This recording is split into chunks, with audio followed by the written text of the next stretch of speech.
So thank you, Crystal, for being here. This discussion today is part of a larger series of conversations between our recent Williams College Studio Art graduates of 2021 and our Williams College Museum of Art interns. I'm Annie, a engagement intern at WCMA and a rising junior. At the moment, I'm really into art, math, folk music, Maggie Nelson, and children's books. And I'm here with a fellow WCMA intern, Claire. Hi, Crystal. I'm Claire, graduate student in History of Art and a curatorial intern at WCMA working with Elizabeth Sandoval. Right now, I'm interested in documentary and news photography, and I really enjoy baking. So before we begin, can you tell us a little bit about yourself? I guess my name's Crystal. I was a studio art and biology double major, and I just graduated this past May. Yeah, I'm also working at WCMA this summer, along with a couple other odd jobs. But my work at WCMA is to help the preparators basically install the shows that are going to be open in the fall. Okay, lovely. Thank you. And Crystal, I wasn't able to see your senior exhibit in person, which bummed me out, but I've seen pictures of it. And I feel like that's true of a lot of people because of COVID. So before we begin, could you just take a moment to describe your body of work, maybe a description, a sketch, whatever you'd like, to give us a fuller picture of it? So I guess the main focus of it, of like this last semester for me, was trying to experiment with biodata sonification, which is the process of turning plant data into sound. And then the way that works is basically I hooked up nodes to leaves and different types of plant tissue. And as the plant is like living and breathing and metabolizing, there's changes in the electrical current on its surface. And then those changes are being converted into MIDI data, which is then run through, I had like a groove box, which creates like music. And that was like the main piece of it, I think. But around it, I sort of built a wooden scaffolding to hold it in place. I also hung up some rugs that I tufted, as well as some botanical illustrations and a self-portrait that were miniatures made in pencil. I think they were like 1 by 2 inches or 2 by 2 inches. And then there were also like a couple of random other things, like there were like some spools that were in the installation, as well as like some cigarette boxes and like little doodles I had made of different figurines. So yeah, that was basically the piece. You've collected such a wide variety of materials and like the image that you've just sketched out for us. Can you tell us maybe what drew you to these materials in particular and bringing them together in this piece? Yeah, I guess um I think that like all of them, I don't know, I think I have been trying to sort of like build an art practice that moves beyond ecology as subject matter per se. So thinking about art itself as something that's ecological, and art as a system of interdependencies and entanglements. And I want to use art in a way to interrogate like the way we understand ecology. Um, and so I think I don't know. So I think that's why a lot of the things may seem like very random or different, but my hope is to be able to explore like the connections and relationships between those objects or parts of our world that we often don't see or notice really, or taught to not think about, I guess. Yeah. Yeah, and then in line with that, I feel like, is this the way you present them as like in process almost, or letting us see part of the creation? which you mentioned in your description, but like the open spools and the loose threads and being able to see the front and back of the embroideries sort of connects to this multimedia and this interrogation, as you said, in a way of inviting the viewer with this sense of like openness and exploration ourselves and getting to see behind the scenes. So can you talk more about what led you to this openness, maybe like how you came about displaying the rawness of the materials, or why, maybe inspiration for that? I guess I think that process is ultimately often overlooked over like the product of something. So I guess like since the earliest theory of art, like the mimetic theory of art developed by the ancient Greek philosophers, art is always like figurative or an imitation of reality in some way. The value of art is derived from its content.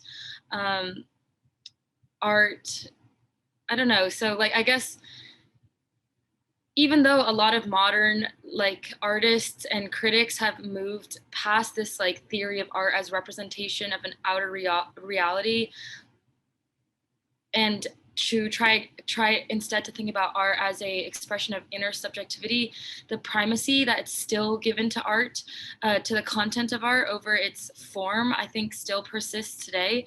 So I think like even though the presentation of the piece ultimately was like in a very like sort of like finalized state where it was like nothing was going to be changed to it, like it was presented in the way that it was for X amount of days, and nothing really changed about it in terms of like construction or something. I think like being able to see I don't know, a piece in a museum as something that's in a more like unfinished or like scratchy way, sort of fights against that, or like tries to resist that sort of like tendency that's in art right now.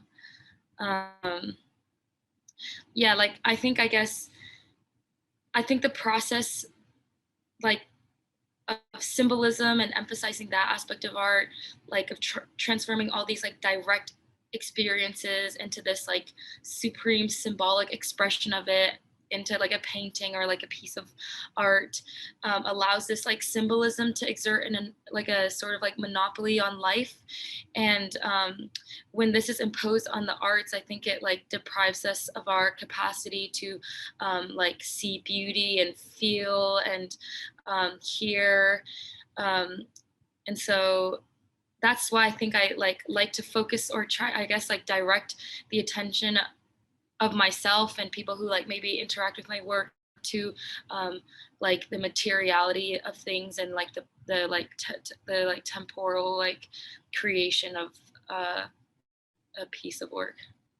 Yeah, I really love that, because one of my favorite things in museums is when they have either like the early works of an artist, like the early sketches or paintings of Rothko, or when they have like the sketchbooks of these artists.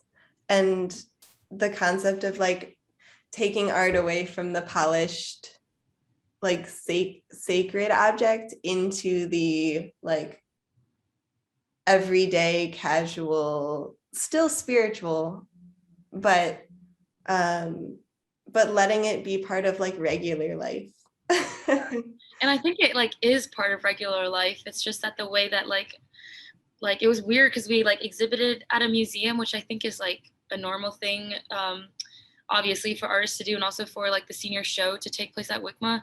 But it is still like, I don't know, I feel like museums is just like such a small part of art, and like so much art exists outside of the museum and in our daily lives. And like I think to like understand that or to know that brings a lot of joy to, yeah, I don't know. So in that way, I feel like, yeah, I don't know. I feel like always all artists should try to like resist the space of like the white cube gallery and the museum, because it's kind of like got its downfalls. I guess. Yeah. Well, I mean, working as an engagement intern, I've been struggling to think about like trying to make the museum a place that doesn't feel like a white box. Like, can we bring things that we don't think of it as like art objects into the museum to like change the polished feel of it, like nature, meditation, religion, um, emotion, movie nights, like from the most casual and like loud to like the most spiritual and deep. But then yeah, I also like this idea of taking the art outside more, and like hopefully as we bring more in and take more out, that somewhere in that transaction the air just becomes more artful. Crystal, I'm curious how the space of the gallery affected the sound that the plants were producing. Does the light in the gallery space affect that versus being like outdoors, having natural sunlight? So I think like I think to answer that question, like I'm trying to think about like the ways that the like gallery space would affect the plant, or specifically, yeah, like in a different way from the outdoors. And because like all of the plants in my installation were house plants, like, and also because the installation was only up for like a couple days, like I think it was only 2 days, like I think maybe like and I didn't even like water the plants during that time span either, so they really were, so I don't know, I think like I think more would have I think so. I guess the music that was created from it was largely dependent on how like they were raised, maybe, or like what their condition was like leading up to the exhibition. So I think there definitely would be differences if you were to attach the notes onto like wild plants that were like living outside and had been like planted outside. But the other thing is that I don't think there would have been that many changes, just because I didn't really get into like sort of like the like nuts and bolts of all the things that you could do with biodata sonification.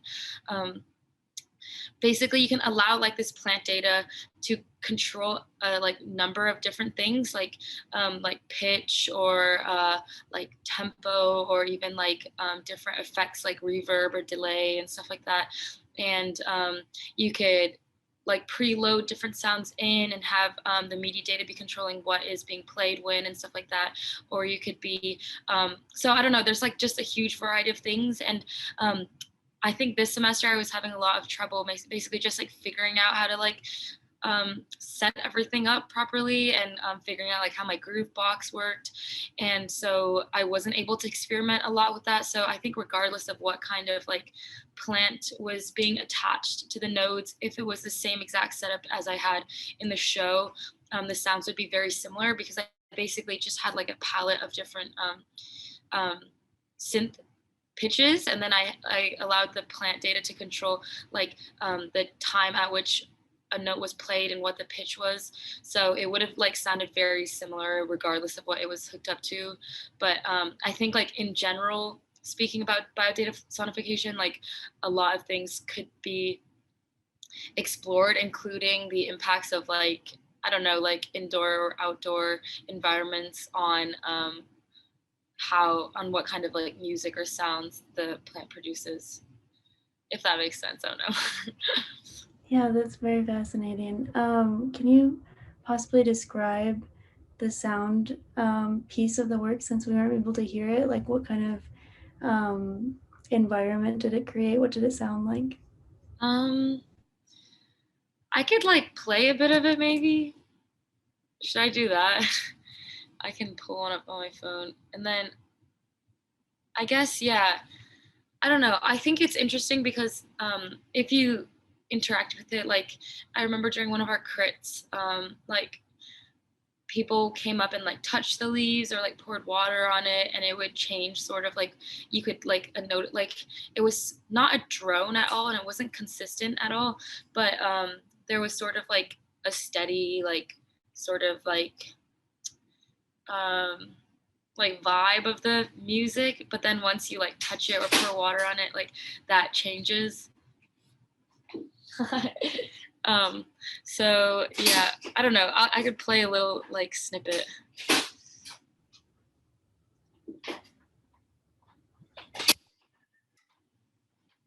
This is a video I took.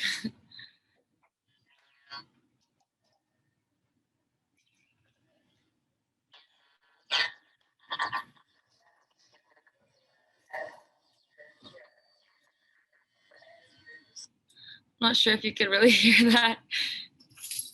A little bit, although I'm unsure whether I'm hearing it fully or not, because I don't really have anything to base this on. It's like feels sort of electronic. Yeah, it's definitely electronic. It's sort of like, I don't know, sort of just like random notes being played at random times, and it's like a very like basic synth tone. Yeah, I think if you go on the website, there should be like a little sound clip. So How did it feel within the gallery setting? Like to have that sound, did it like echo out from the center of your art? And like yeah, you so feel there was like it influenced like how people walked through it? I know, actually, I noticed something like when I was walking through with my friends, like something that they were really interested in was the fact that like, so basically it was like this one speaker that was like sort of like a square, and it was at the bottom of, it was like in the center of the big like sculpture, and it was like sort of facing out one way, directed towards like one side of it, although you could hear the sound like basically from anywhere in the room.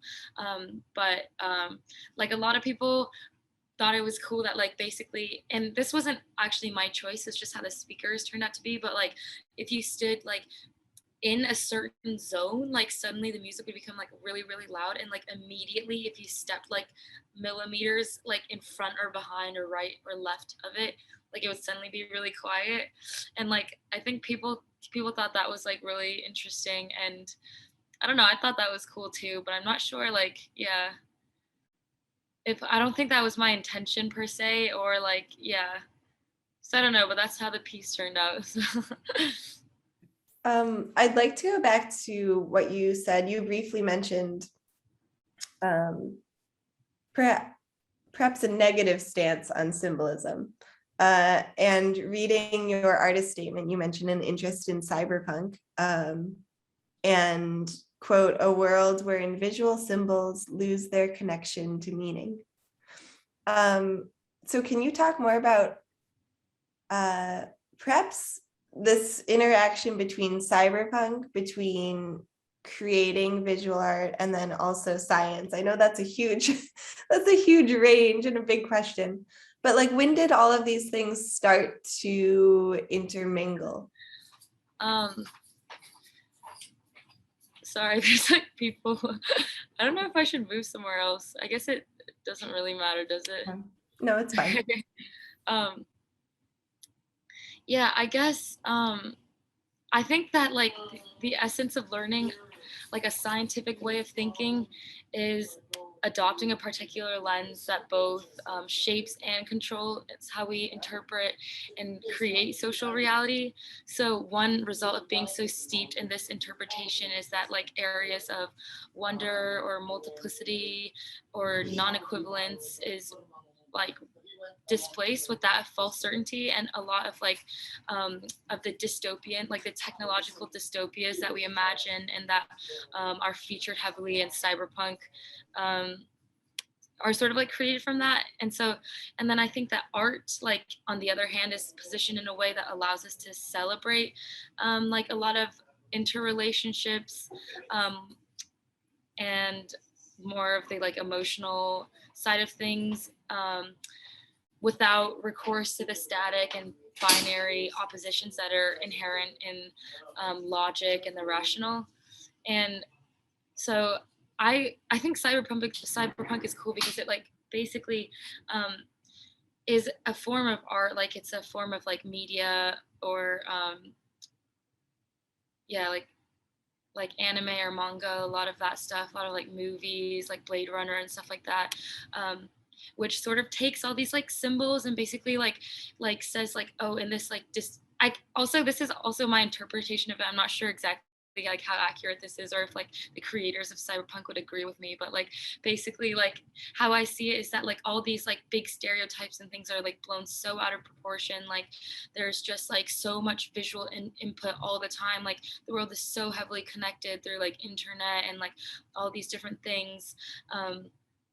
And basically those symbols themselves like lose meaning, so they're just like completely, the only value left is the aesthetic value. So you can wear like cowboy boots and like not be trying to signify anything, or it doesn't signify anything, like you're just choosing to wear it just cause, or like all these like random things like, oh, there's like there's like a rug there, like, and there's no other point, doesn't like mean anything or signify anything about the piece, about the maker, about like the work, other than like its visual like affect, you know, like, so I think that part is like what's interesting to me, and like what I think sort of like is disruptive about cyberpunk, and what I like am interested in that regards. Yeah, I really like that because I was just talking with Kester, another studio art grad, about, pardon?